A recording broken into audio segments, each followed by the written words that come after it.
दक्षिङ्घ्रिपद्मं प्रहितो मुना हरेः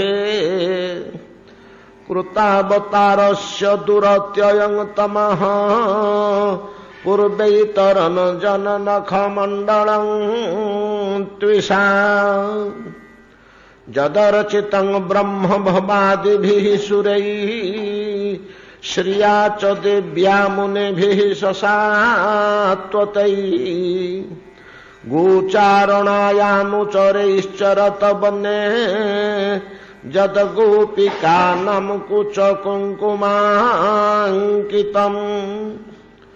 द्रक्ष्यामि नूनं शुकपूर्णनासिकं स्मितावलोकारुणकञ्जलोचनं मुखं मुकुन्दस्य गुडालकावृतं प्रदक्षिण मे प्रचरन्ति वै मृगाः।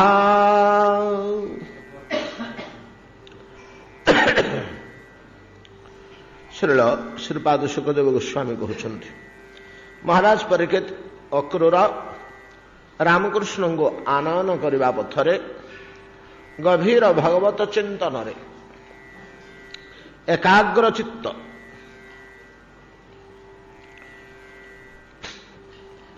ईश्वर उपलब्धि निमंते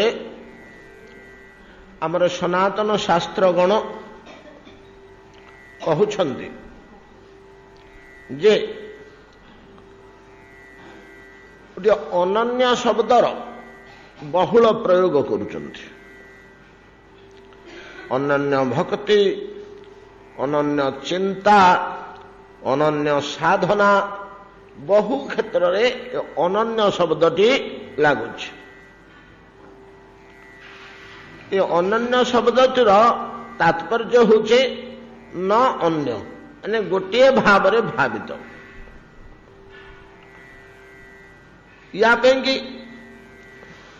गोटे चिंता द्वारा मेधा जहा द्वारा ईश्वर को अनुभव करा जाए। जेमती ध्वनि समूह को केवल श्रवण द्वारा अनुभव करा जाए, श्रवण व्यतीत शरीर अन्यान्य अंग प्रत्यंग एपरिक इंद्रिय मान द्वारा आम ध्वनि को आस्वादन करिपारिबा नहीं। सुगंध और दुर्गंध आदि केवल नासिका, दृश्य वस्तु को अनुभव करने निमंते केवल चक्षु, अन्य कहा द्वारा सेटा हब नहीं।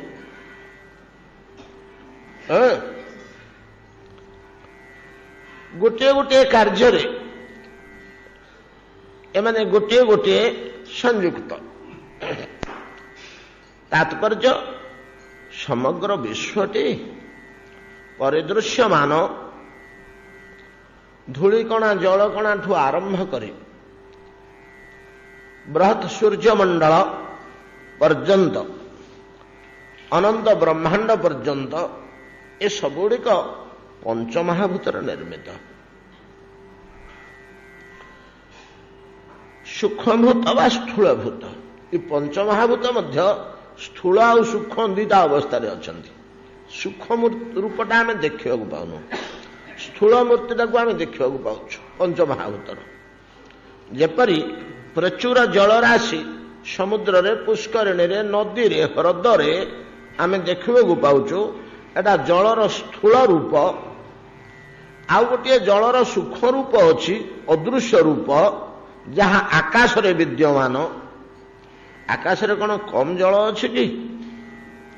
आकाश रे थिबा जलर परिमाण मर्त्य रे थिबा सकल जलर परिमाणर 10 गुण अधिक बोली कह जाउछि परा। 10 गुण ना बेसी हो ये जलराशि 10 गुण बोली आम गोटे कहले सीना रही शास्त्र रे। जलमंडल भूमंडल 10 गुण, पानी आ माटी मिशी जेते विस्तार या ऊपर स्तर रे जल तार 10 गुण अधिक रही। केवल जल नुह, जल स्थल मिशिकी जेते अच्छी पृथ्वी रे यार 10 गुण କେବଳ ଜଳ ରହିଛି। କାହିଁ ଆମକୁ ତ ଦେଖାଯାଉନି। ଆମେ ଆକାଶକୁ ଗଲେ ଗଛରେ ଚଢ଼ିଲେ ତ ଓଦା ହେଇଯାଉନୁ, ପ୍ଲେନରେ ଗଲେ ତ ଓଦା ହେଇଯାଉନୁ। ଜଳ ସୂକ୍ଷ୍ମ ରୂପରେ ରହିଛି। ସୂକ୍ଷ୍ମ ରୂପରେ ରହିଛି ବୋଲି ତାର ପ୍ରମାଣ ବୃଷ୍ଟି କାଳରେ ପ୍ରଚୁର ପରିମାଣ ଜଳରାଶି ଆକାଶରୁ ନିପତିତ হয় ସୂକ୍ଷ୍ମରୁ ସ୍ଥୂଳ ଅବସ୍ଥା ଧାରଣ କରି। ପଞ୍ଚମହାଭୂତର ଗୋଟିଏ ମହାଭୂତ ଜଳ କେବଳ ଆମର ଅନୁଭୂତି ଅନୁସାରେ ଆମେ ଲକ୍ଷ୍ୟ କଲୁ ଯେ ସ୍ଥୂଳ ଆକାରରେ ପୃଥିବୀରେ ପରିଦୃଶ୍ୟ ଜଳରାଶି ବହୁ ପରିମାଣରେ ଆକାଶରେ ସୂକ୍ଷ୍ମ ରୂପରେ ବିଦ୍ୟମାନ ଅଛି। ଏହା ଯେପରି ଅଛି ସବୁ ପଞ୍ଚମହାଭୂତ ମଧ୍ୟ ସେଭଳିଆ ସୂକ୍ଷ୍ମ ରୂପରେ ଅଛନ୍ତି। ସ୍ଥୂଳ ରୂପରେ ଆମେ ଏଠି ପାଉଛେ। ଏ ଯୋଉ ପଞ୍ଚମହାଭୂତ ଛଡ଼ା ଆଉ 6 ନମ୍ବର ପଦାର୍ଥ କିଛି ନାହିଁ ବୋଲି କହୁଛନ୍ତି। ଆମ ମୁନି ଋଷିମାନେ ଗଭୀର ଗବେଷଣା କରି ମୌଳିକ ପଦାର୍ଥ ଏଇ 5ଟି ପାଇଛନ୍ତି। ଆକାଶ, ବାୟୁ, ଅଗ୍ନି, ଜଳ ଆଉ ମୃତ୍ତିକା। ଏ 5ଟି ମାତ୍ର ପାଇଛନ୍ତି। ଏ 5ଟି ଛଡ଼ା ଆଉ ଷଷ୍ଠ ପଦାର୍ଥର ସନ୍ଧାନ ସେମାନେ ଏପର୍ଯ୍ୟନ୍ତ ପାଇନାହାନ୍ତି ଭୌତିକ ଜଗତରେ। ଏ 5ଟି ପଦାର୍ଥର 5ଟି ଗୁଣ ଅଛି। ଆଉ ଜଗତଟି ସବୁ କିଛି ଏ 5ଟି ପଦାର୍ଥରେ ହିଁ ଗଠିତ। ଆଉ ଷଷ୍ଠ ପଦାର୍ଥ କିଛି ନାହିଁ। ଏ 5ଟି ପଦାର୍ଥର ଯୋଉ 5 ପ୍ରକାରର ଭିନ୍ନ ଭିନ୍ନ ଗୁଣ ଅଛି, ଆକାଶର ଗୁଣ ହେଉଛି ଶବ୍ଦ, ବାୟୁର ଗୁଣ ହେଉଛି ସ୍ପର୍ଶ, ତେଜର ଗୁଣ ହେଉଛି ବା ଅଗ୍ନିର ଗୁଣ ହେଉଛି ରୂପ, ଜଳର ଗୁଣ ହେଉଛି ରସ, ଆଉ ଭୂ ବା ମୃତ୍ତିକାର ଗୁଣ ହେଉଛି ଗନ୍ଧ। ଶବ୍ଦ, ସ୍ପର୍ଶ, ରୂପ, ରସ, ଗନ୍ଧ, ଏ 5ଟି। এই 5ଟିକୁ ଗୁଣ ମାଧ୍ୟମରେ ଏ ପଞ୍ଚମହାଭୂତକୁ ଅନୁଭବ କରିବା ନିମନ୍ତେ ଆମ ଶରୀରରେ 5ଟି ବ୍ୟବସ୍ଥା, ଯାନ୍ତ୍ରିକ ବ୍ୟବସ୍ଥା ଖଞ୍ଜା ହେଇଛି। ଭଗବାନ ଏଇ ଯୋଉ ଯନ୍ତ୍ରଖଣ୍ଡିକ ନିର୍ମାଣ କରିଛନ୍ତି, ଦେହ ନାମକ ଯନ୍ତ୍ରଖଣ୍ଡିକ ନିର୍ମାଣ କରିଛନ୍ତି, ୟା ଭିତରେ ପଞ୍ଚମହାଭୂତକୁ ଅନୁଭବ କରିବା ନିମନ୍ତେ 5ଟି ଯାନ୍ତ୍ରିକ ବ୍ୟବସ୍ଥା ଅଛି, ଯାହାକୁ ଆମେ ଇନ୍ଦ୍ରିୟ ବୋଲି କହୁଛେ, ପଞ୍ଚ ଜ୍ଞାନେନ୍ଦ୍ରିୟ ବୋଲି କହୁଛେ। ଆଉ ଦେହଟାକୁ ଚଳପ୍ରଚଳ ଏପଟ ସେପଟ କରିବା 5ଟା କର୍ମେନ୍ଦ୍ରିୟ ଅଛନ୍ତି। ପାଦ ଗମନାଗମନ ଶକ୍ତି, ହସ୍ତ ଆଦାନ ପ୍ରଦାନ କରିବା ଶକ୍ତି, ବାକ୍ କଥା କହିବା ଶକ୍ତି, ଏବଂ ଉପସ୍ଥ ସନ୍ତାନ ପ୍ରଯୋଜନ କରିବା ଶକ୍ତି, ଏବଂ ଆଉ ଗୋଟିଏ ରହିଲା ବାକ୍ ପାଣି ପାଦ ପାୟୁ ମଳମୂତ୍ର ବିସର୍ଜନ ଶକ୍ତି। ମଳମୂତ୍ର ବିସର୍ଜନ ଶକ୍ତି ପାୟୁ। ଏମିତି 5ଟି ଦେହ ଟିକେ ଚଳପ୍ରଚଳ କରି ଯତ୍ନ କରି ରଖିବା ପର୍ଯ୍ୟନ୍ତ ରଖିଛନ୍ତି। ସେଥିରୁ ଗୋଟେ ଅଧେ ନଥିଲେ ଚଳିଯିବ। କିନ୍ତୁ ଏ 5ଟି ଜ୍ଞାନେନ୍ଦ୍ରିୟରୁ ଗୋଟିଏ ଯଦି ନଷ୍ଟ ହୋଇଯିବ, ଆମେ ପଞ୍ଚମହାଭୂତରୁ ଗୋଟେ ଭୂତକୁ ଆଉ ଧରିପାରିବାନି। ସମଗ୍ର ବିଶ୍ୱକୁ ଅନୁଭବ କରିବା ନିମନ୍ତେ ଏ 5ଟି ଇନ୍ଦ୍ରିୟ ଯଥେଷ୍ଟ। ଗୋଟିଏ ଗୋଟିଏ ମହାଭୂତର ଗୁଣକୁ ଗୋଟିଏ ଗୋଟିଏ ଇନ୍ଦ୍ରିୟ କେବଳ ଗ୍ରହଣ କରିପାରିବେ। ଦେହର ଅନ୍ୟାନ୍ୟ ମୂଲ୍ୟବାନ ଅଂଶ ସେ କାର୍ଯ୍ୟ କରିପାରିବେନି। ନାକଟ ଅପେକ୍ଷା ହୃତ୍ପିଣ୍ଡଟା ବହୁ ଶକ୍ତିଶାଳୀ, ବହୁ ଉପାଦେୟ, ବହୁ ଗୁରୁତ୍ୱପୂର୍ଣ୍ଣ ଅଙ୍ଗ, ମସ୍ତିଷ୍କଟା ମଧ୍ୟ। କିନ୍ତୁ ନାକଟା ନଥିଲେ ମସ୍ତିଷ୍କ କେବଳ ଗନ୍ଧ ଗ୍ରହଣ କରିପାରିବ ନାହିଁ, ଗନ୍ଧ ଗ୍ରହଣ କରିପାରିବ ନାହିଁ। ଏଭଳିଆ ପଞ୍ଚମହାଭୂତକୁ ଅନୁଭବ କରିବା ନିମନ୍ତେ ଆମ ଶରୀର ଭିତରେ 5ଟି ଯାନ୍ତ୍ରିକ ବ୍ୟବସ୍ଥା ରହିଛି। ଏ 5ଟି ଯାନ୍ତ୍ରିକ ବ୍ୟବସ୍ଥା ବାଦ ଆଉ ଯୋଡ଼େ ଶକ୍ତିଶାଳୀ ବ୍ୟବସ୍ଥା ରହିଛି, ଯାହା ପାଇଁ ଇନ୍ଦ୍ରିୟ ଦରକାର ହଉନି, କିନ୍ତୁ ତାଙ୍କୁ ଇନ୍ଦ୍ରିୟ ବୋଲି କୁହାଯାଉଛି। ସେ ଯୋଡ଼ିକ ହେଲା ମନ ଆଉ ବୁଦ୍ଧି। ସେ ଯୋଡ଼ିକ ହେଲା ମନ ଆଉ ବୁଦ୍ଧି। ଆଉ 2ଟା ସୂକ୍ଷ୍ମେନ୍ଦ୍ରିୟ ଅଛି, ମନ ଆଉ ବୁଦ୍ଧି। ଏ 5ଇନ୍ଦ୍ରିୟ ଜଡ଼ ଜଗତକୁ ଅନୁଭବ କରେ। ସେ ମନ ଆଉ ବୁଦ୍ଧି ପଞ୍ଚମହାଭୂତକୁ ତ ଗ୍ରହଣ କରେ ନା, ଆଉ ବହୁତ କିଛି କାର୍ଯ୍ୟ କରିପାରେ, ବଡ଼ ବ୍ୟାପକ। एमती 7टी इंद्रिय। तेबे बुद्धिटा को इंद्रिय रूपे नौना, बुद्धिटा को इंद्रिय रूपे आमर मुनि ऋषि मैंने ग्रहण करना, मनटा को केतेक क्षेत्र में ग्रहण कर 6 नंबर इंद्रिय बोली केते जगह कहते मन षष्ठान इंद्रियाणी बोली गीतारे कहुई प्रकृति स्थान करसति। कहीं ए तो 7टा रहा सीरीज रे इंद्रियाणी परान्याहु इंद्रियेभ्यो परं मनः मनसस्तु पराबुद्धि जो बुद्धि परतस्तुत। इंद्रिय ऊपर को आउ 3टा स्तर मुनि ऋषि माने निर्णय करछन्ति वेद उपनिषद रे जहा संग्रहित ही गीतारे सरल सहज रे हमको बुझी दिया जायछि। इंद्रियाणी परान्याहु विश्व को अनुभव करिया पे इंद्रिय 5टा ही आवश्यक। इंद्रिय ठारू ऊर्ध्वरे आउ गोटे यांत्रिक तत्व रही आम शरीर भितर जहाँ अदृश्य ताको मन कह जाए। मन उपरକୁ ମଧ୍ୟ ଆଉ ଗୋଟିଏ ବ୍ୟବସ୍ଥା ରହିଛି ତାହାକୁ ବୁଦ୍ଧି କୁହାଯାଏ। अर्जुन बुद्धि उपरକୁ ଆଉ ଗୋଟେ କ'ଣ ଅଛି ଯେ ତା ଉପରକୁ ଆଉ କିଛି ଥିବାର ଆମେ ଖୋଜିକିରି ପାଇଲୁ। ଏପର୍ଯ୍ୟନ୍ତ ଆମ ଗବେଷଣାରେ ଆଉ ତା ଉପରକୁ ଆଉ କିଛି ପାଇଲୁ। ସେଇଟା ସର୍ବୋଚ୍ଚ। ସେଟା କ'ଣ ଆଉ କହିଲେନି, ସେଟା କ'ଣ କହିଲେନି, ତାର କିଛି ନାମ ରୂପ ନାହିଁ। ଆଚ୍ଛା, ଏଥିରୁ ଆମେ ଚିନ୍ତା କରିବାକୁ ହେବ ଇନ୍ଦ୍ରିୟ ଊର୍ଧ୍ୱରେ ମନ, ମନ ଊର୍ଧ୍ୱରେ ବୁଦ୍ଧି, ବୁଦ୍ଧି ଊର୍ଧ୍ୱରେ ସର୍ବୋଚ୍ଚ ପଦାର୍ଥ। ତେବେ ଏ ସର୍ବୋଚ୍ଚ ପଦାର୍ଥଟାର ନିକଟବର୍ତ୍ତୀ ପଦାର୍ଥ ହେଉଛି ବୁଦ୍ଧି, ତା ତଳକୁ ରହିଛି। ଏଣୁ ସର୍ବୋଚ୍ଚ ତତ୍ତ୍ୱଟାକୁ ଧରିବାକୁ ହେଲେ,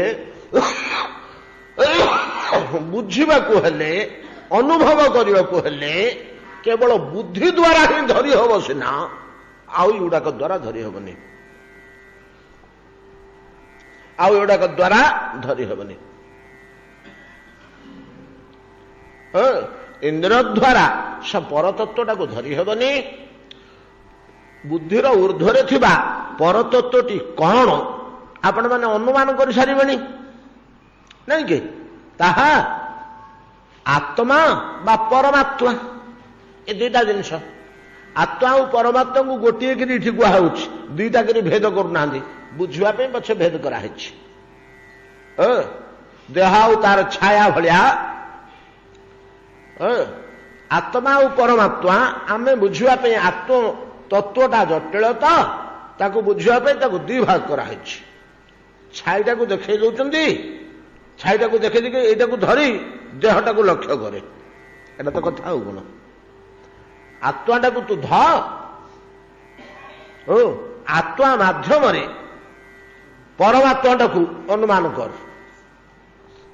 ଏଟା ସବୁ ଅନୁମେୟ। ଆତ୍ମା ମାଧ୍ୟମରେ ପରମାତ୍ମାଙ୍କୁ ଲକ୍ଷ୍ୟ କର, ଚିନ୍ତା କର। ୟାକୁ ଭକ୍ତି ମାର୍ଗରେ ଷଡ଼ଗୋସ୍ୱାମୀଗଣ ସେଇ ପଦ୍ଧତିଟାକୁ ଟିକେ ଅଲଗା ନାମକରଣ କରିବାରୁ ଟିକେ ସହଜ ହେଉଛି। ଅଣୁ ଚୈତନ୍ୟ ଆଉ ବିଭୁ ଚୈତନ୍ୟ। ଆରେ ପିଲେ, ଏଇଟା ହେଉଛି ଅଣୁ ଚୈତନ୍ୟ, ଟୋପେ ପାଣି, ଟୋପେ ପାଣି, ଗୋଟେ ଡ୍ରପ୍। ଆତ୍ମାଟା, ପରମାତ୍ମାଟା ହେଉଛି ଅନନ୍ତ ସାଗର। ଟୋପା ଟୋପା ହେଇ କେତେ ଟୋପା ପାଣି ତାର ଠିକ ଠିକଣା ନାହିଁ, ତାର ସୀମା ନାହିଁ, ଅନନ୍ତ ଜଳରାଶି। କିନ୍ତୁ ପରମାତ୍ମା ବା ପରମେଶ୍ୱରଟି ହେଉଛି ଅନନ୍ତ ଜଳରାଶି, ଆଉ ଆତ୍ମାଟି ହେଉଛି ଟୋପେ ପାଣି। ତୁ ଟୋପେ ପାଣିକି ବିଶ୍ଳେଷଣ କରୁନୁ, ଟୋପେ ପାଣିକି ବିଶ୍ଳେଷଣ କର।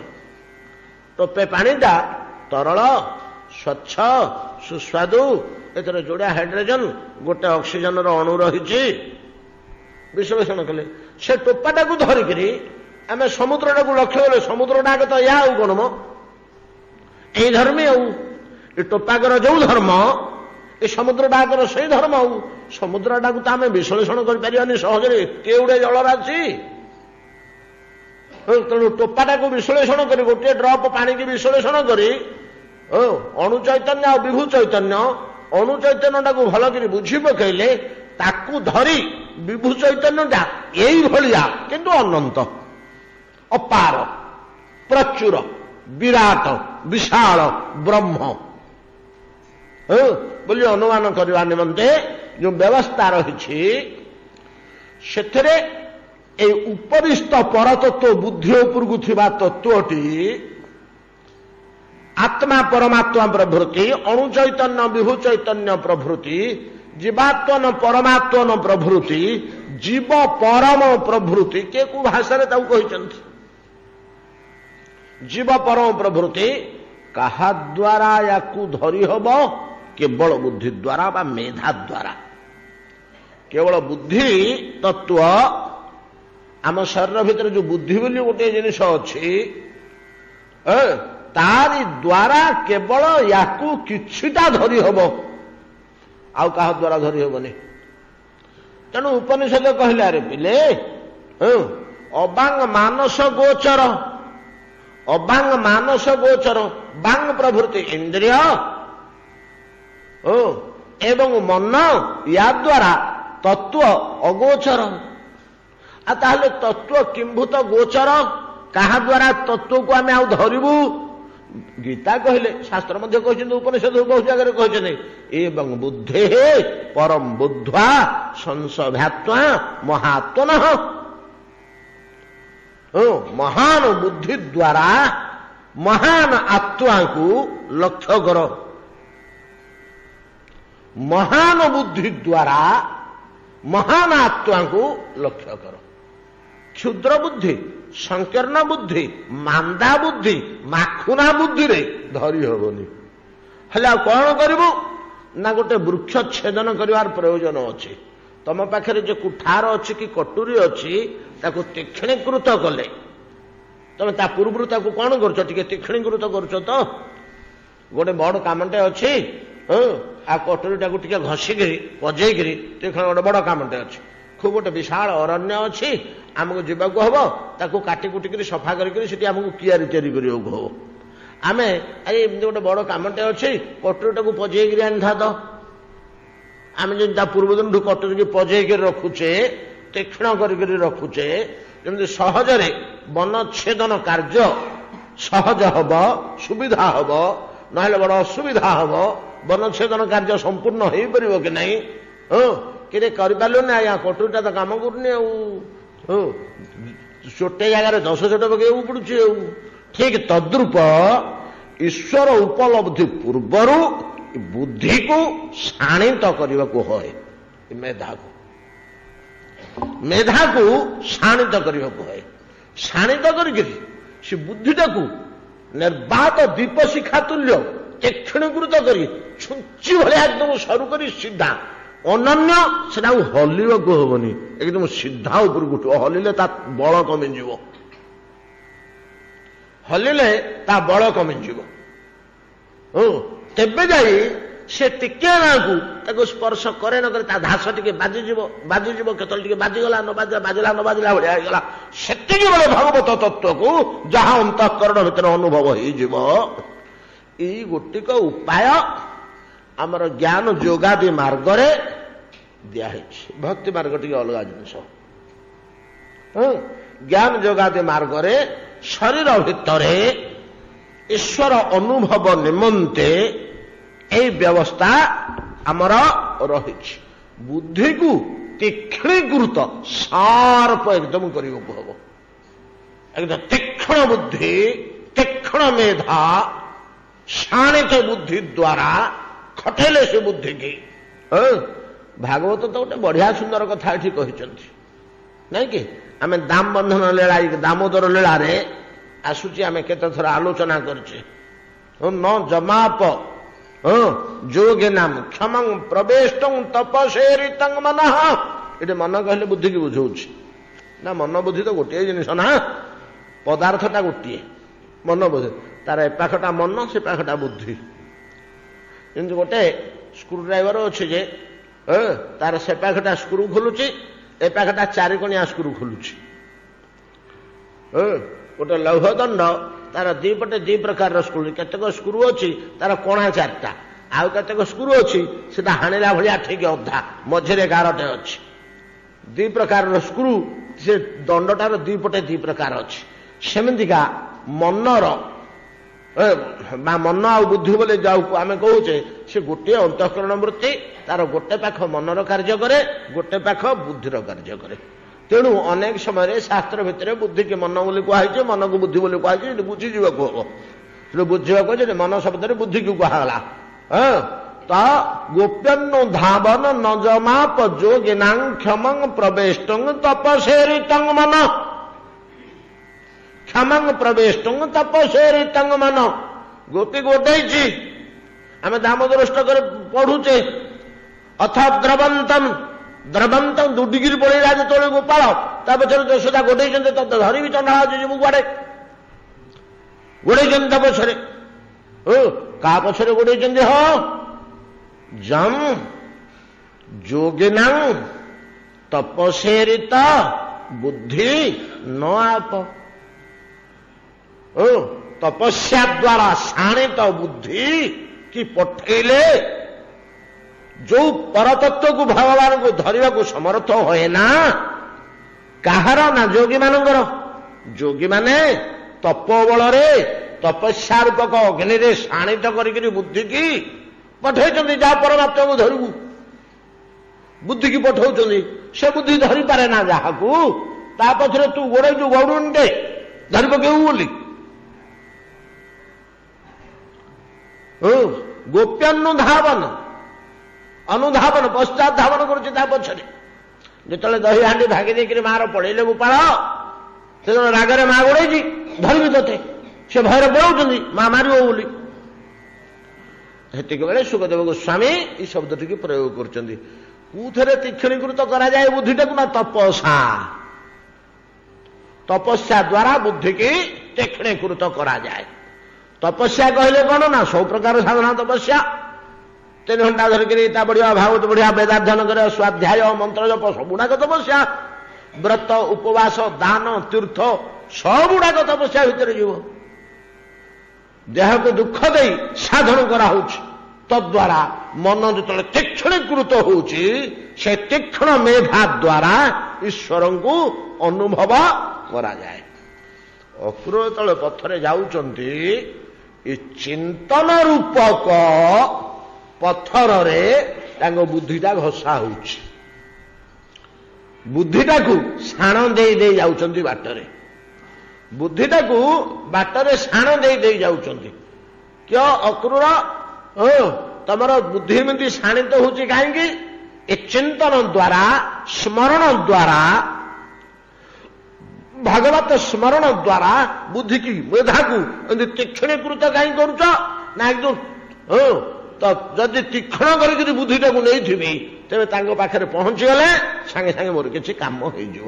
ଆଉ ମାନ୍ଦା ବୁଦ୍ଧିଟେ ନେଇକରି ଯଦି ଯାଇଥିବ, ମାଖୁନା ବୁଦ୍ଧିଟେ, ଏଟା କାମ କରିବନି। କାହିଁକି?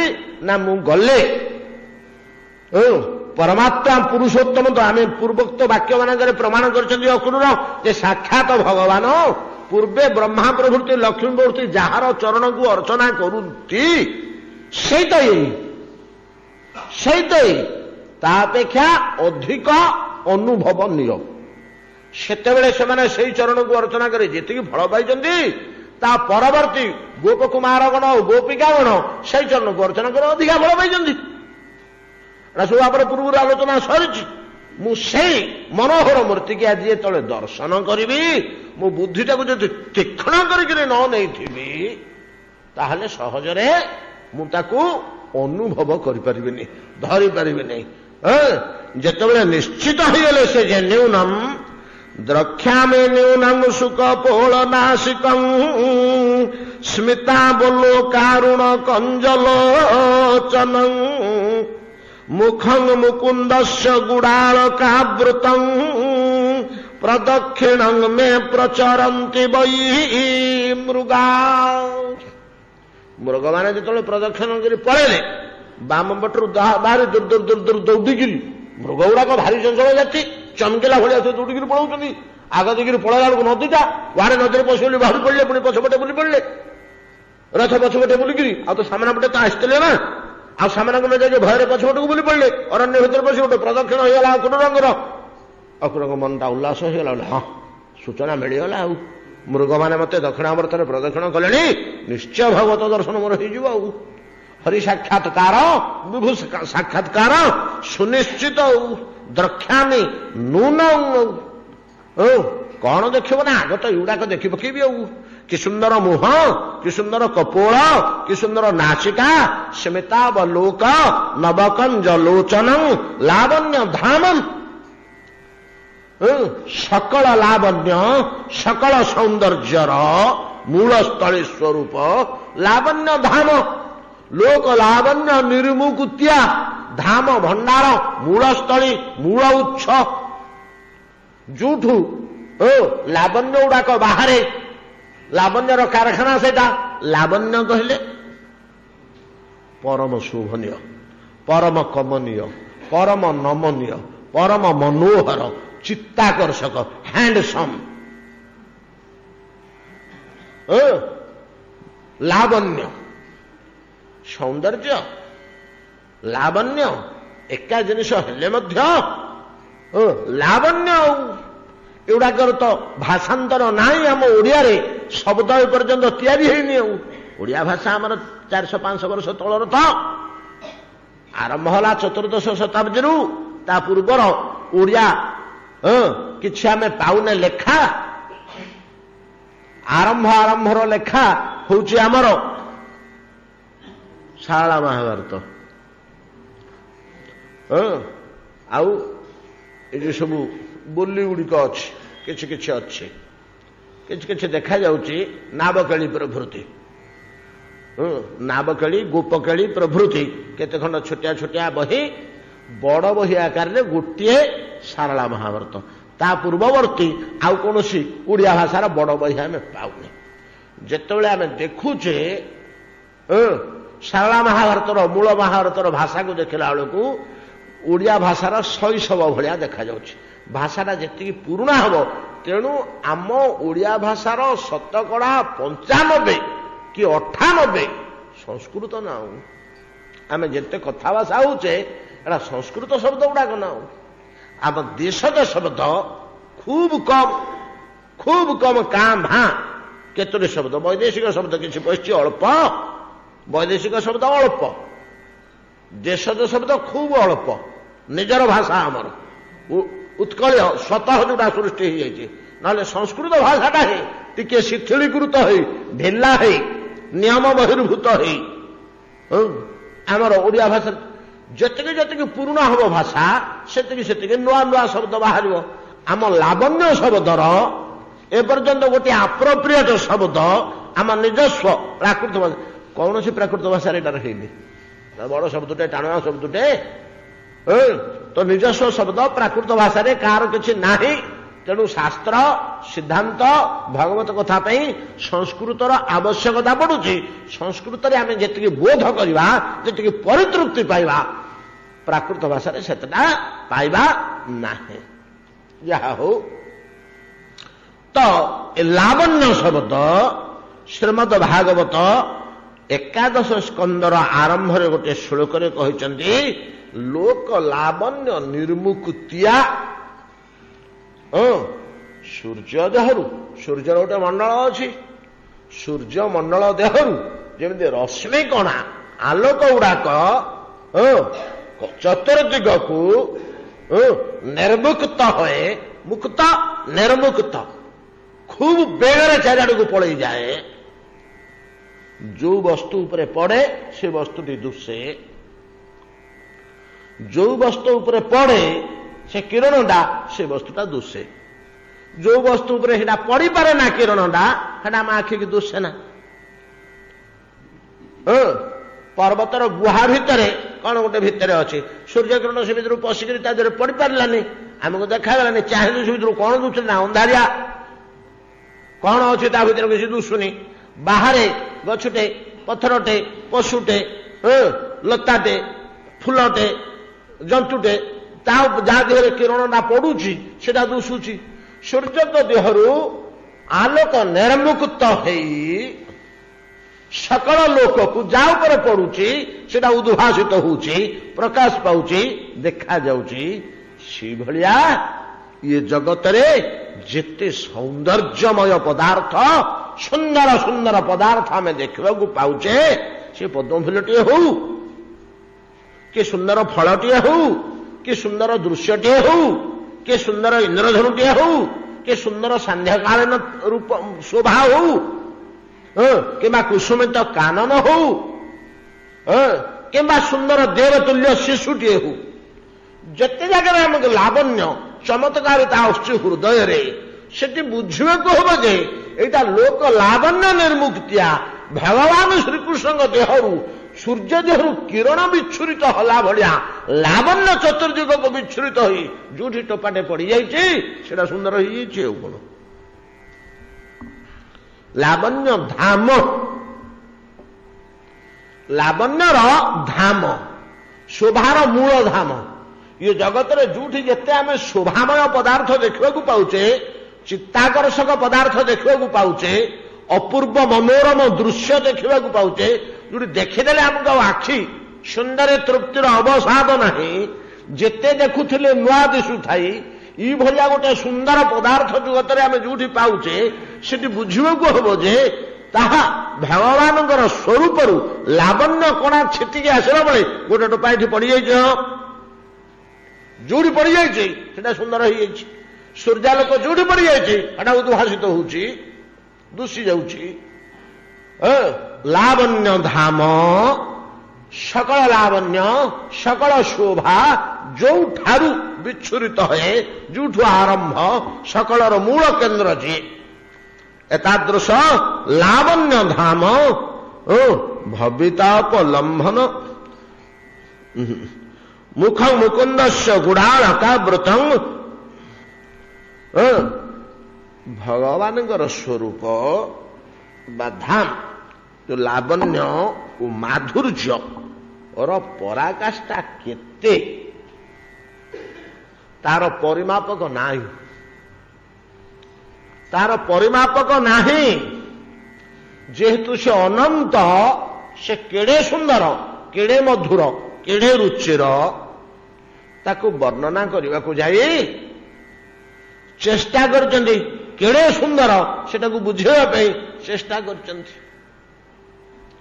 कवि माने ऋषि माने चेष्टा करचंदी आमर वेदघद चिंतामणि रे गोटे पद गोटे अध्याय ता ऊपर लिखा है भगवान स्वरूप कि भलिया मधुर मनोहर कि भलिया सुंदर वेदग्ध चिंतामणि रे गोटे गोटे पदरे ता देहरु लिखुचंती कला कंज दला अंजन मर्कत इंद्र नीलमणि घन सुधा आनंद आह्लाद मादक श्रृंगार प्रेम मिलन पुणी राधाराणी अरण्य भितरे जमुना कूल श्रीकृष्ण को देखी बोली आसिले आखिरे पड़गला एठू ही आरंभ किशोर चंद्रानन चंपुर प्रथम पदरे श्लोक एवटिकी जमी एठू बाहरी केतक सब तो प्रथम दर्शन बाहरी केड़ी कदम्ब लतार कूले की श्यामल तार कूले से रवि सुतार तीरे कंपी मोर कलेबर होगला आर पार जहा को डरई तार तीरे सखी की हेलारे कही तो नुहई भारती क चंपू कही पारे केली कदम लता पाखरे ई भलिया गोटे मूर्ति मु देखीदेली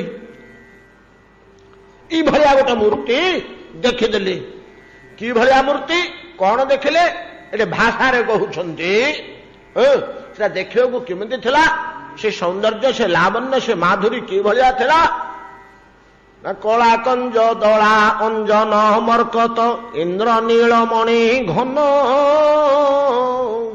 सुधा आनंद आह्लाद मादक श्रृंगार प्रेम मिलन पुणी एतिकी जिनिस ता देहरु बाहरुची एगुड़ा मिसिकी सीटा तैयारी होइची सुधा ଆହ୍ଲାଦ, ମାଦକ, ଶୃଙ୍ଗାର, ପ୍ରେମ, ଆରୁ ଗୋଟେ କଣ ରହିଗଲା 6ଟା ଜିନିଷ। ଆନନ୍ଦ, ସୁଧା ଆନନ୍ଦ, ଆହ୍ଲାଦ, ମାଦକ, ଶୃଙ୍ଗାର, ପ୍ରେମ ମିଳନ। ଗୋପୁଣି କୋଟି ସୃଷ୍ଟି କାନ୍ତି ସାର ଶ୍ରେଣୀ। ଗୋପୁଣି କୋଟି କୋଟି ସୃଷ୍ଟି କି ସୌନ୍ଦର୍ଯ୍ୟମୟ କରିଦେବା ପାଇଁ ଏ ମୂର୍ତ୍ତିର ପରାକାଷ୍ଠା ରହିଛି। କୋଟି କୋଟି ସୃଷ୍ଟି ବ୍ରହ୍ମାଣ୍ଡକୁ ସୁନ୍ଦର କରିଦେବ, ଏତିକି ସୌନ୍ଦର୍ଯ୍ୟ ତା ଭିତରେ ଅଛି ଯେ ସେଥିରୁ ଟିକେ ଟିକେ ନେଇକିରି ବୋଳିଲେ ସୃଷ୍ଟି ମାନଙ୍କରେ କୋଟି କୋଟି ବ୍ରହ୍ମାଣ୍ଡ ସୁନ୍ଦର ହେଇଯିବ। କୋଟି ସୃଷ୍ଟି କାନ୍ତି ସାର ଶ୍ରେଣୀ। ଗୋପୁଣି ମହାଲାବଣ୍ୟ ରତନ ଖଣି। ଗୋପୁଣି କେତେ କଥା କହିଛନ୍ତି ସୌନ୍ଦର୍ଯ୍ୟ। ସେ ସୌନ୍ଦର୍ଯ୍ୟ ଏଭଳିଆ ସୌନ୍ଦର୍ଯ୍ୟ ଯେ ଚୈତନ୍ୟ ଚରିତାମୃତ କହିଲେ କୃଷ୍ଣ ମାଧୁର୍ଯ୍ୟର ଏକ ସ୍ୱାଭାବିକ ଗୁଣ। କୃଷ୍ଣ ମାଧୁର୍ଯ୍ୟର ଏକ ସ୍ୱାଭାବିକ ବଳ। କୃଷ୍ଣ ଆଦି ନର ନାରୀ କରାୟ ବିହୋଳ। ଭଗବାନ ଶ୍ରୀକୃଷ୍ଣଙ୍କର ରୂପ ମାଧୁରୀ, ରୂପ ଲାବଣ୍ୟ, ସୌନ୍ଦର୍ଯ୍ୟର ପରାକାଷ୍ଠା ଏତେ ଅଧିକ, ଏତେ ସମୁଜ୍ଜ୍ୱଳ ଯେ ଯିଏ ଦେଖିବ, ସେଟାକୁ ଯିଏ ଦେଖିଦେବ ସେ ବିହୋଳିତ ନିଶ୍ଚୟ ହେବ। ଏପରିକି ସେ ନିଜେ ମଧ୍ୟ, ଭଗବାନ ମଧ୍ୟ ଯଦି ନିଜ ରୂପଟାକୁ ଦେଖିଦେବେ କେତେବେଳେ ଦର୍ପଣ ଆଗରେ ଛିଡ଼ା ହେଇ, ସେ ମଧ୍ୟ ନିଜେ ବିହୋଳିତ ହୋଇଯିବେ। ସେ ମଧ୍ୟ ନିଜେ ବିହୋଳିତ ହୋଇଯିବେ। ଓହୋ, ଏଭଳିଆ ଅଦ୍ଭୁତ ରୂପ ମୋର ସୌନ୍ଦର୍ଯ୍ୟ ଏଡ଼େ ହୃଦୟ ସ୍ପର୍ଶୀ, ଏଡ଼େ ମର୍ମ ସ୍ପର୍ଶୀ, ମୁଁ ଏଡ଼େ ମନୋହର। ୟାର ମଧ୍ୟ ଗୋଟିଏ ପ୍ରମାଣ ଅଛି। ଭଗବାନ କିପରି ନିଜେ ମୁଗ୍ଧ ହୁଅନ୍ତି ତାର ସୁନ୍ଦର ଗୋଟିଏ ପ୍ରମାଣ ରହିଛି। ଏକଦା ଭଗବାନ, ଏଟା ଦ୍ୱାରକାର କଥା, ରାଜକୁମାର ମାନେ ସମୟ ସମୟ ନଗର ଭ୍ରମଣ କରନ୍ତି, ସହର ଭିତରେ ଚତୁର୍ଦିଗରେ ଭ୍ରମଣ କରନ୍ତି। ନଗର ଭିତରେ ଭ୍ରମଣ କରୁଛନ୍ତି, କରିବାକୁ ବାହାରିଲେ ନଗର ଭ୍ରମଣରେ ଯେତେବେଳେ ରାଜକୁମାର ଯାଉଛନ୍ତି 6 ମାସ କି 8 ମାସ କି ବର୍ଷରେ ଥରେ ନଗର ଭ୍ରମଣ କରିବାକୁ ବାହାରିଲେ, ଚତୁର୍ଦିଗ ସଦାସୁଜି ସଫା ସୁତୁରା ହେଇଛି, ପ୍ରଜାମାନେ ସମସ୍ତେ ଚାହିଁକିରି ବସିଛନ୍ତି, ଯେଉଁମାନଙ୍କର ସୁବିଧା ସୁଯୋଗ ଅଛି ଆଜି ରାଜପୁତ୍ର ଆସିବେ ବୋଲି ଅପେକ୍ଷା କରିଛନ୍ତି। ଦେଖିବାକୁ ରାଜପୁତ୍ର କି ଭଳିଆ ଦେଖିବା ପାଇଁ ଅପେକ୍ଷା କରି ରହିଛନ୍ତି। ଭଗବାନ କୃଷ୍ଣ ଭାବୁଛନ୍ତି ରାଜପୁତ୍ର, ରାଜା ଉଗ୍ରସେନ, ଇଏ ରାଜପୁତ୍ରର ଇଏ ରହିଛି, ତାକୁ ଦାସ ଦାସୀ ମାନେ ସୁନ୍ଦର କରି ସଜେଇ ଦେଲେ, ଚେହେରା ଟିକି ସୁନ୍ଦର କରି ସଜେଇ ଦେଇକିରି ବେଶଭୂଷା କରିଦେଇ ପରିପାଟି କରିଦେଇ ତ କଣ କଲେ ନା ଦର୍ପଣ ଟିଏ ସାମ୍ନାରେ ନେଇ ଦେଖେଇ ଦେଲେ, ଏଇଟା ଆମର ଗୋଟେ ବିଧି ଅଛି, ଏଇଟା ଆମର ଦେବ ପୂଜାରେ ଦେବ ସେବାରେ ଗୋଟେ ବିଧି ଅଛି। ଠାକୁରଙ୍କୁ ବେଶ କରି ସାରିଲା ପରେ ତାଙ୍କୁ ଗୋଟେ ଦର୍ପଣ ଦେଖେଇବାକୁ ହୁଏ। ନିଜ ଦର୍ପଣରେ ସେ ନିଜ ରୂପକୁ ଦେଖିକିରି ମୁଗ୍ଧ ହୁଅନ୍ତି, ଖୁସି ହୁଅନ୍ତି। ଏଟା ଶାସ୍ତ୍ର ବିଧି ଆମର ଷୋଡ଼ଶୋପଚାର ପୂଜା ପ୍ରଭୃତିରେ ଦର୍ପଣ ଗୋଟେ ଉପଚାର ଭିତରେ ଯାଉଛି। ଯାହା ହଉ, ଯେତେବେଳେ ଦେଖେଇ ଦେଲେ ଭଗବାନ ଶ୍ରୀକୃଷ୍ଣ ନିଜ ମୂର୍ତ୍ତିଟାକୁ ଦେଖିକିରି ଏମିତି ଖୁସି ହେଇଗଲେ, କଣ ଏମିତି ମୋର ମୂର୍ତ୍ତି ସଜା ହେଇଯାଇଛି ନା ଫେରେ ସୁନ୍ଦର କରି ସଜେଇ ଦେଇଛନ୍ତି, ଦାସ ଦାସୀ ମାନେ ବେଶ ବିନ୍ୟାସ କରିଦେଇଛନ୍ତି। ଅପରିକଳିତ ପୂର୍ବ କଶ୍ଚମତ୍କାରକାରୀ ଭବତି ମମ ଗରିୟାନ ଏ ସମାଧୁର୍ଯ୍ୟ ପୁର ଅୟମହମପି ହନ୍ତ ପ୍ରେକ୍ଷ ଜଙ୍ଗଲୁବୁଦ୍ଧ ଚେତା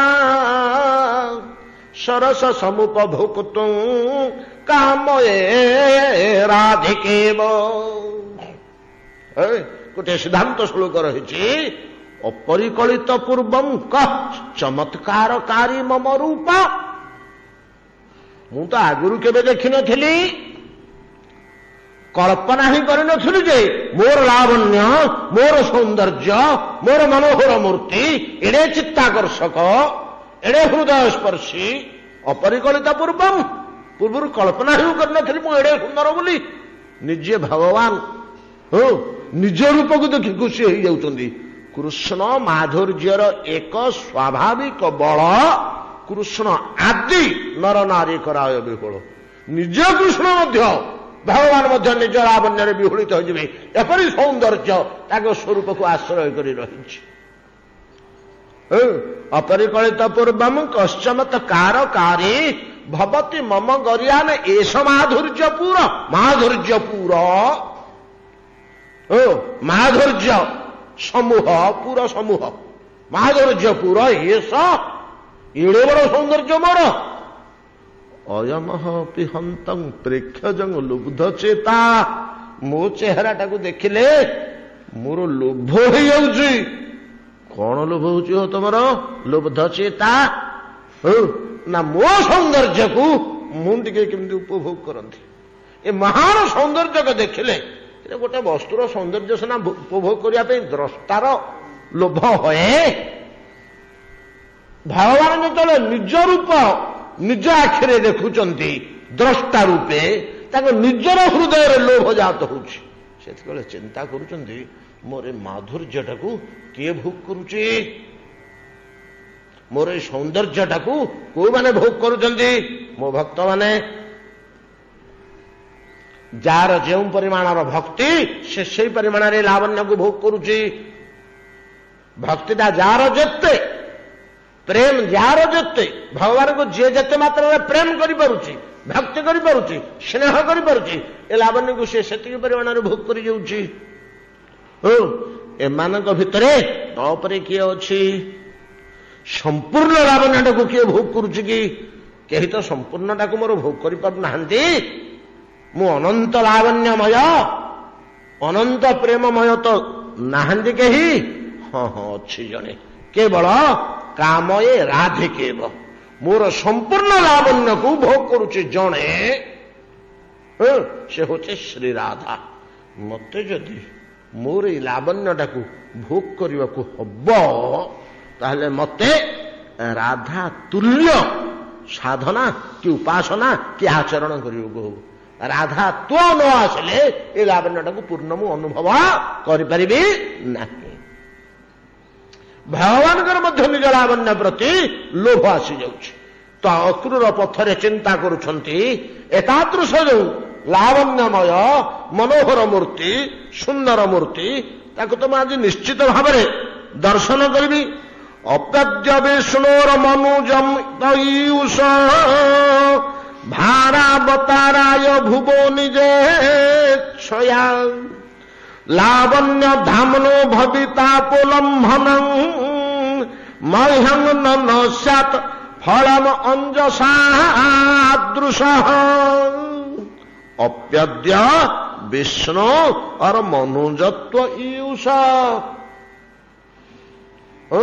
अपि अद्य अधुना वर्तमान से विष्णु जे लावण्यर धाम माधुर्यर भंडार सौंदर्यर शेष सीमा नहीं कि सौंदर्यर अंतिम पराकाष्ठा से विष्णु से भगवान अद्यपि वर्तमान मनुजत्वम ईयुष मनुष्यता प्राप्त होइचंती से भगवान से लावण्यमय प्रभु सौंदर्यमय परमात्मा अधुना वर्तमान अद्य मनुजत्व ईयुष ईयुष प्राप्तवंत प्राप्त होइचंती पाइचंती कौन पाइचंती ह ना मनुष्यता पाइचंती मनुजत्व मनुज कहले कौन कि ना मनु वंशरे जो माने जात हंती तांको मनुज कहुए मनु वंशरे जो माने जात होइचंती आमर ए मनंतरर मनु किए से कि वैवस्वत एटा वैवस्वतीय मनंतर ना वैवस्वत से के ना व्यवसायकर पुत्र सूर्य पुत्र सूर्यपुत्र वैवस्वत सेठू ए परंपरा वंशटा गड़ी गड़ी गड़ी आसूची अल्प टिके आसे से दी भाग होगा सूर्यवंश और चंद्रवंश सूर्यवंशटा गड़ी आसूला चंद्रवंश अलग होगा चंद्रवंश अलग है साढ़े सूर्यवंश तार गड़ी चलला यार चंद्रवंश अलग है तापर धीरे धीरे धीरे धीरे शाखा प्रशाखा हे भेद तो रही शाखा प्रशाखा हे गड़ी गड़ी गड़ी आसूची एटा प्रलय पर्यंत जीव ता पुत्र ता पुत्र ता पुत्र ता पुत्र ता पुत्र एई क्रम रे आमे आम पिता तांको पिता तांको पिता तांको पिता तांको पिता उपरकू जाई जाई जाई जाई जाई वैवस्वतଙ୍କ पाखरे पहुंचवा वैवस्वतଙ୍କଠୁ आ उपरकू जाई परियानी यदिओ जगत पिता किंतु स्थूल रूप रे वैवस्वतଙ୍କ पर्यंत ଯିବା तापर आमर स्थूल रूप मिलबनी सूक्ष्म रूप हो तो वैवस्वत कहीं ना प्रत्येक मनंतर पूर्व जीव जगतटा नष्ट हो जाए जीव किए हेले गोटे नहंतनी ब्रह्मांगर गोटे कल्पर शेष भूलोक भुवलोक महलोक ये तीन टाक विनाश है सेटा हूँ कल्पांत प्रलय आ गोटे मनंतरांत प्रलय अच्छे से मनंतरांत प्रलय रे कौन होए ना जीव जगतटा नष्ट हो जाए आउ सब थाए जीव जगत भितर वृक्ष तरुलता जाउछि उद्भिद एटा जीव भितर जाउछि ना वृक्ष लता गुड़ाक मध्य जीव प्राणी जन्म होचंती मरुचंती पिला छुआ जन्म करुचंती भात खाउचंती पानी पिउचंती रोग भोगुचंती औषध खाउचंती वृक्षलता माने ସେମାନେ ମଧ୍ୟ ପ୍ରାଣୀର ଅନ୍ତର୍ଗତ ये सबतक नष्ट हो जाए एटा तो नष्ट हो गले वैवस्वतଙ୍କ पर्यंत मनु पर्यंत नष्ट हो जाए किछि काल पळे ताको मनंतरांत प्रलय कहती प्रलय भितर हिसाब होनी खाली जीव जगतर विनाश तापरे भगवान गोटे अंश पुणी मनु होकर जन्म हुए भगवान कला गोटे ये मनंतरांत मनंतरावतार षडविध मुख्य अवतार भितर भगवान मनंतरांत अवतार अच्छी मनु होउछन्ति 14 जन नहीं कि प्रथम मनु होउछन्ति स्वयंभुव स्वारचिष रईवत इत्यादि गड़ी गड़ी गड़ी गड़ी आसुची वर्तमान सप्तम मनंतर जाइकरी अष्टमटा आरंभ होइछि नहीं सप्तमटा चली सप्तम मनंतर वर्तमान चली सप्तम मनंतर वैवस्वत होउछन्ति मनु आउ आगुकू तो आउ 7टा बाकी अच्छी तो हाँ सावर्णी देव सावर्णी इंद्र सावर्णी रुद्र सावर्णी इत्यादि सब मनु माने अच्छी ये जो मनु ठारू मनुष्य श्रेणी बा मानव जातिटा उत्पन्न होची तारी वंशरे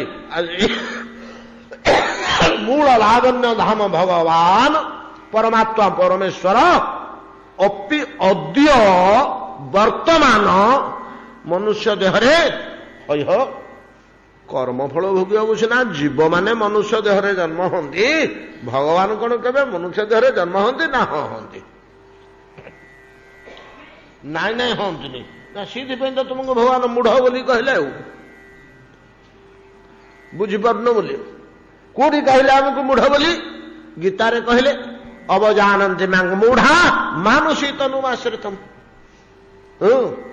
तो श्रीकृष्ण और जत खेला ताते श्रेष्ठ नर लीला चैतन्य चरितामृत कोठी गोटे कहउछन्ति श्रीकृष्णଙ୍କର ଯେତେ ଖେଳ ଅଛି ଭଗବାନଙ୍କର ଯେତେ ଖେଳ ଅଛି ତାର ନରଲୀଳାଟା ହେଉଛି ଅଧିକ ଉପାଦେୟ ଅଧିକ ଗ୍ରହଣୀୟ ଅଧିକ ଶିକ୍ଷାପ୍ରଦ ଅଧିକ ଧର୍ମମୟ ତାତେ ଶ୍ରେଷ୍ଠ ନରଲୀଳା ମନୁଷ୍ୟ ମୂର୍ତ୍ତି ଧରି ଭଗବାନ ଆସନ୍ତି ଦୈବାତକୁ ବର୍ତ୍ତମାନ ଭଗବାନ ମନୁଷ୍ୟ ମୂର୍ତ୍ତି ଧରି ଆସିଛନ୍ତି आमर टिके सन्देह होला नाई हो अक्रूर तुम भल कर बुझीपारलनी मनुष्य होकर जी जन्म हुए से कौन हुए कि ना ताकू कर्मफल भोग करने तार कर्म गुड़ाक भोग बाकी अच्छी तो सेगुड़ा भोग करने जो जगार जन्म हेले सुविधा हम गुड़ाक भोग करने पुण्य कर्म गुड़ा कर टाटा डालमिया हरे जाकर जन्म हम ता नाती होगी नहीं कि अपकर्म पापकर्म गुड़ा कर आम घरे आसिक जन्म हम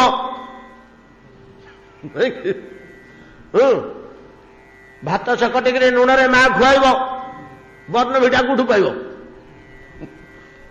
तेणु तो कर्मफल भोग करने को मनुष्य देह धारण कर आसे तेणु मानव देहटा भोग शरीर कहुई भगवान कहीं हेबे ना? हाँ एटा ठीक कथा, किंतु भगवान को कर्म प्रवाह बा प्रकृति आमको जोर जबरदस्ती मातृगर्भरे भर्ती कला भाया ठेली पेलिक जाए माँ पेटू से ठेली पेलिक कर्म प्रवृत्ति पठाना ना तेबे से कौन माँ पेट को जाती नहीं?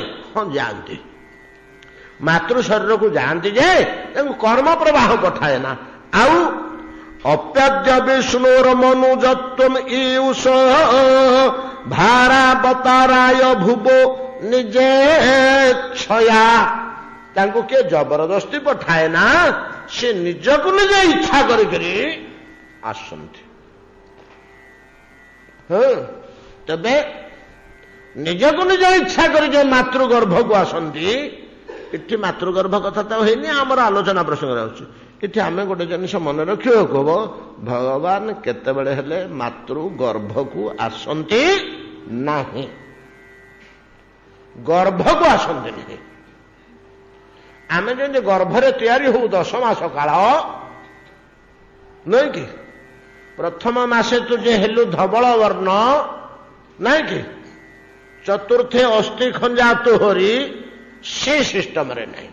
आउ तबे भगवान मातृ शरीर को मातृ स्वीकार करते, से आसिक हृदय रहती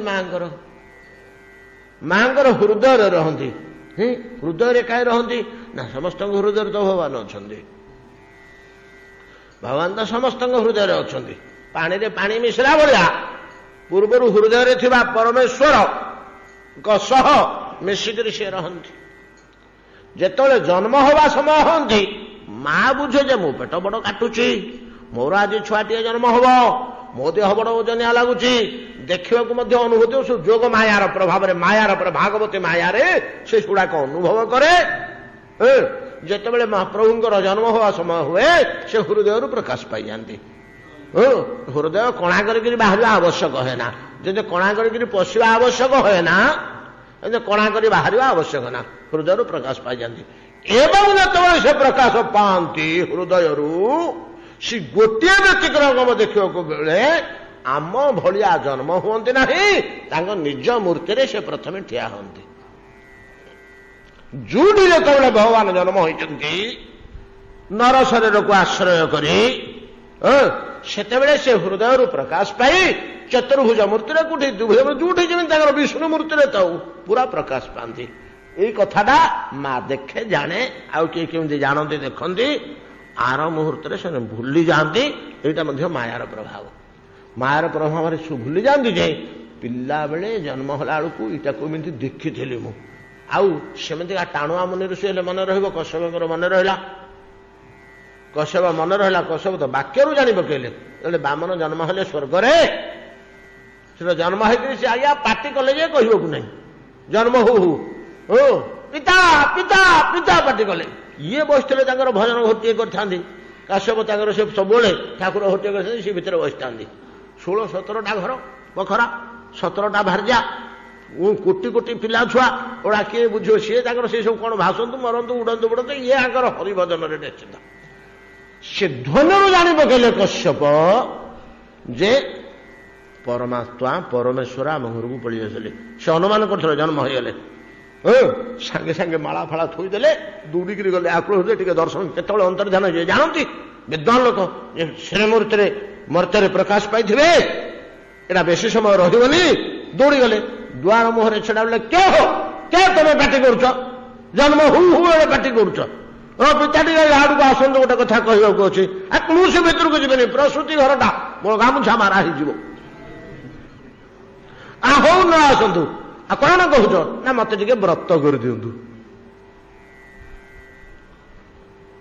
कौन जन्म हो ना हाँ सांगे सांगे मोर व्रत हवा दरकार हौ ताले पदा को आस गाधे पाधे आस पदा को माँ गाधे पाधे पदा को आसले कौन बामन मूर्ति कि जन्म हवा बेलू चतुर्भुज मूर्ति जन्म होती। अतएव आम भलिया भगवान सृष्टि बा जन्म होए ना निजे छया निजको निजे स्वीकार करी प्रकृति द्वारा कर्म प्रवाह द्वारा ठेली पेली जोर जबरदस्ती मातृ शरीर को सी जाती नहीं आम गला भाया सी ताकर खोजिकी कु माँ पेट को जीवी कु माँ को हृदय रहीकर जन्म हो बोली निज छया खोजी खाजिकी निजे आसती अप्यद्य विष्णुर मनुजत्वम ईयुष भारावताराय भुवो निजे छया लावण्य धामो भवितोपलम्भन मह्यं न सस्यात फलम अंजसादृश समय होगलानी ईश्वर कोटीर फाळे है आहरी फाळे अच्छी अनेक गुड़िया जिनिस अच्छी एतिक भागवत विश्राम करंतु मोर ख्याल नथिला आमको तो आज आहरी ये अच्छी कौन हाँ दामोदर अष्टक अच्छी दामोदर अष्टक पाठ करवा सारा 7:30 हो आसंता काली बाकी अधक देखा श्री श्री दामोदराष्टकम श्री श्री दामोदर देवाय नमो नमः नमामेश्वरं सच्चिदानन्दरूपं लसत्कुण्डलं गोकुले भ्राज यशोदाभियोळु खलाधावमानं परामृष्टमत्यन्ततोत्रुत्य गोप्या रुदन्तं मोहरनेत्र जुगमं मृज